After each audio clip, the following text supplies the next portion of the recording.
Fala pessoal, seja bem-vindo ao canal Seja Analista de Dados e vamos dar continuidade à nossa trilha sobre exploração do dataset de voos no Brasil.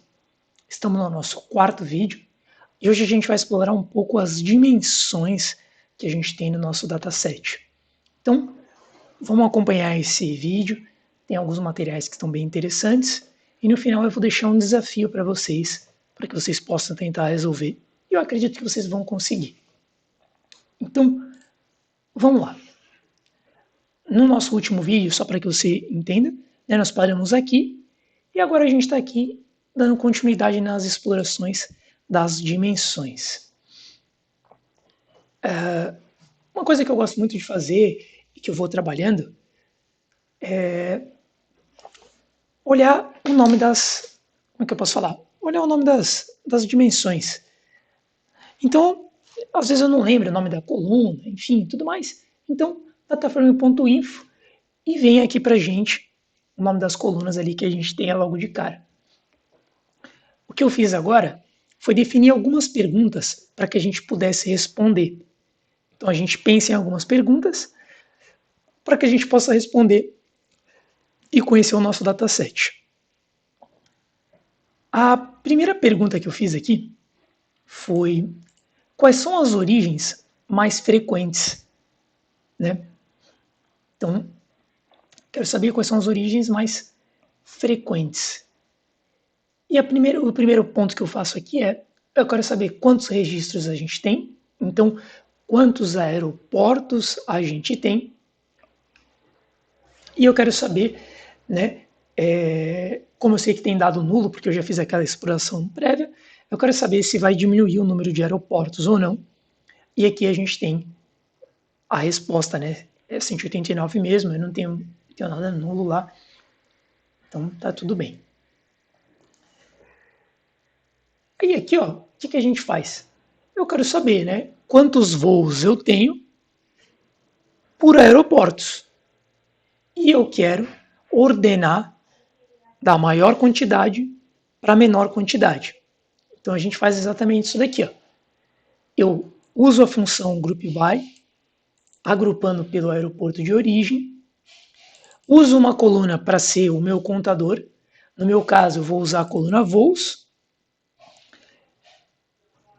removo a coluna aeroporto de origem como index e peço para ser criado um índice ali. E eu quero ordenar o meu resultado pela coluna voos, que está sendo criada, de forma decrescente. Então eu quero do maior para o menor. Só que isso, gente, tem 189 linhas. Num gráfico ficaria muito ruim. Então a gente precisa pensar em uma estratégia para limitar. Uma forma simples que a gente pode estar utilizando para limitar, né, que a gente vai falar, nossa, como eu vou limitar? Como eu vou limitar? Eu gosto de usar uma forma simples e eu apresento. E a pessoa que está analisando, ela fala, olha, é muito sucinto, vamos pensar numa abordagem mais complexa. Então, a primeira que eu gosto de fazer é meio que um acumulado. Então, eu ordeno do maior para o menor e eu começo a acumular o percentual que aquela linha representa. Então, a linha 1 com a linha 2, quanto que ela representa? A linha 2 com a linha 3, a linha 4 com a linha 5, e assim a gente vai indo, somando. Então, vamos lá. Cria um dataframe novo, chamado dataframe origem, com a mesma regra que nós fizemos, com a ordenação. Altera o nome das colunas para origem e quantidade de voos, para que fique mais intuitivo. Cria uma coluna chamada percvols, que é o percentual, e aqui você pode dar um nome que você preferir. Coloquei ele como percvols, que é o que? A quantidade de voos, né? Que é essa coluna aqui, ó, dividido pela quantidade de aeroportos que eu tenho. A quantidade de aeroportos, gente, é o meu dataframe.shape, né? Que são a quantidade lá de linhas que eu tenho. Então, eu tenho, não lembro aqui, mas a gente pode depois ver quantas linhas tem, ó. Tá aqui, ó, é essa quantidadezinha aqui, ó. Então, é isso aqui que ele vai retornar para a gente aqui. Ó. Ele vai colocar esse valor aqui, multiplico por 100, arredondo por 3, para que a gente fique com um número ali bonitinho. E a última coluna é o acumulado que eu falei para vocês. E ele usa uma função chamada consum, que o que ele vai fazendo? Ele vai somar. Primeiro aqui, ó, não tem nada aqui em cima, é os 13. Depois ele vai pegar 13 com 7 aqui, chegando a 21. Depois ele vai pegar esse 21 e vai somar com esse aqui, ó. Esse daqui com esse aqui. Tudo bem? Então a gente sai aí com um percentual de quanto aquele aeroporto representa e tudo mais.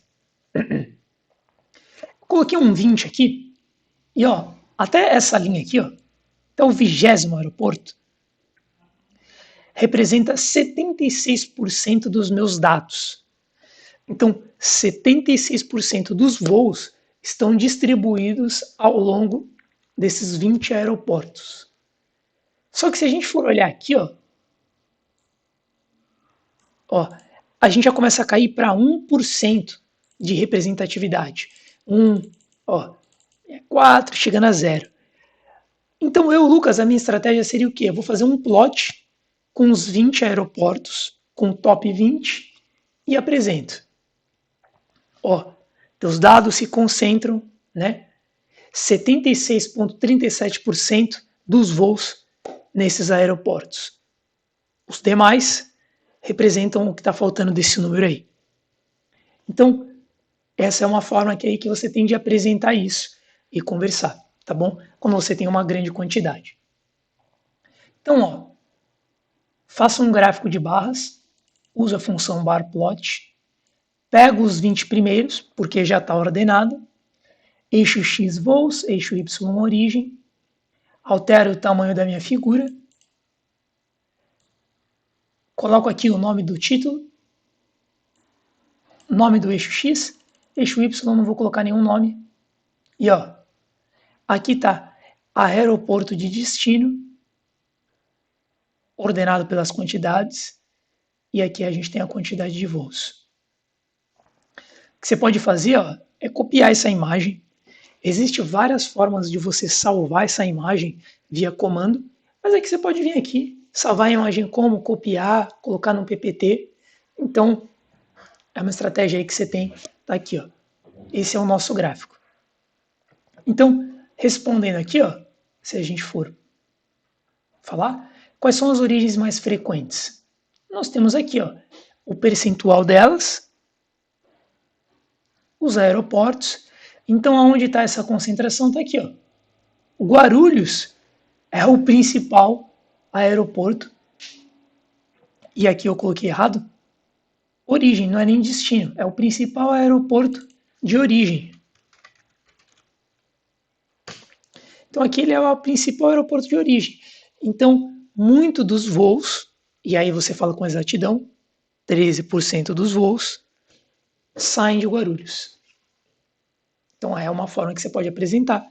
No seu PPT, que você queira fazer a apresentação, você coloca o gráfico e você pode deixar, acho que é ocultado que se fala lá no teu PPT, e alguém te perguntou, mas qual é a porcentagem? Está aqui, ó, Guarulhos, esse daqui é Congonhas, você tem ali como uma carta debaixo da manga, tá bom? E aqui, ó, quais são os destinos mais frequentes? Gente, mesma regra, mesma lógica, mesma abordagem.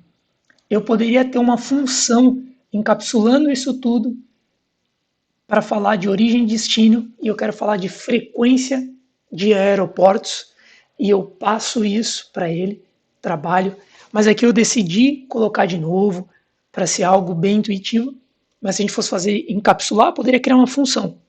Vocês podem ver que é o mesmo código. Ó, mesma regrinha. Tô com isso tudo aqui, ó. E a gente tem aqui, ó, aeroporto de destino pelas quantidades de voos. Tudo bem? Então é uma forma aí que a gente tem. Uma abordagem legal que a gente queira olhar e tudo mais né, a gente consegue ver aqui, ó, tem o Guarulhos. Guarulhos é o principal em origem e destino. Então vamos pegar Guarulhos. Então eu peguei Guarulhos. E eu quero entender, né, filtrando pelo aquele aeroporto de origem, eu quero saber o destino e o tipo de voo.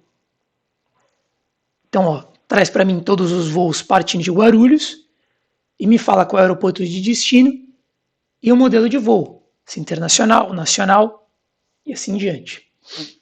E aí, olha o que a gente faz. A gente pega essa base aqui e transforma ela em quantitativa. Então eu tenho o aeroporto de destino baseado em Guarulhos e a quantidade de voos. E eu quero ordenar ele aqui, ó, pelos 5 primeiros. Tudo bem? Eu não sei se vocês já viram um gráfico. Eu conheço ele como gráfico de radar, mas pesquisando aqui é conhecido como gráfico Spider. Enfim, eu conheço ele como gráfico de radar. E eu pensei em a gente plotar um gráfico de radar, que eu acho interessante para esse tipo de abordagem. Então, ó, o que eu vou fazer? Eu vou pegar aqui do meu data frame e eu vou pegar os 6 primeiros destinos e os 6 primeiros valores para que eu possa montar esse gráfico aqui, ó. Top 5 destinos baseado em Guarulhos. Tudo bem? Tudo bem que aqui tem 6, eu coloquei top 5, mas são top 6. E aqui, ó, a gente consegue meio que dar uma abordagem, né, para aquela pessoa que vai tomar uma decisão. Então imagina que eu quero fazer um comparativo. Eu tenho alguns aeroportos de destinos e eu quero comparar 2 aeroportos de origem. Então eu quero comparar, por exemplo, o Galeão com Guarulhos. E eu consigo colocar uma outra linha aqui, por exemplo, em verde e vermelho, e a gente consegue ver esse desenho. E a gente fala como está ali, se eles estão indo para o mesmo lado, se eles não estão. Então eu gosto muito aqui desse gráfico quando a gente quer fazer alguns comparativos, tudo bem? Essa lógica aqui, ela não é minha, eu encontrei num post do Medium e, se eu não me engano, é a autora, ela explica uma lógica. Então nós pegamos aqui, ó, as categorias, que seria os nomes dos aeroportos, pegamos a lógica aqui, ó, para colocar os valores, e no exemplo dela, eu deixei aqui, ela dava um exemplo como um restaurante. Então, quando você for olhar para esse exemplo, você vai ver que ele vai estar igual o que eu encontrei. E eu vou deixar o link para que vocês possam pegar. Por que eu deixei igual? Para que quando vocês olhem o post que essa moça fez, vocês possam comparar e complementar. Se eu alterasse aqui os valores, vocês poderiam se perder na hora de ler. Então aqui, ó, eu vou deixar o link para vocês, vocês vão conseguir ver. E aqui a gente plota. Tanto que no exemplo dela, ela tinha mais de um restaurante e ela fazia esse comparativo. E vocês também podem fazer aqui. Tá bom? A gente também pode pegar, ó, qual é o tipo de voo mais utilizado. A gente tem 3 tipos de voo. Uso a função value count, pego a quantidade de linhas que tem e, ó, consigo fazer um gráfico de linha, um line plot, colocando em linha a data do meu voo, a quantidade de voos e o tipo. A gente pode ver que da linha nacional para a linha regional e internacional tem uma boa diferença.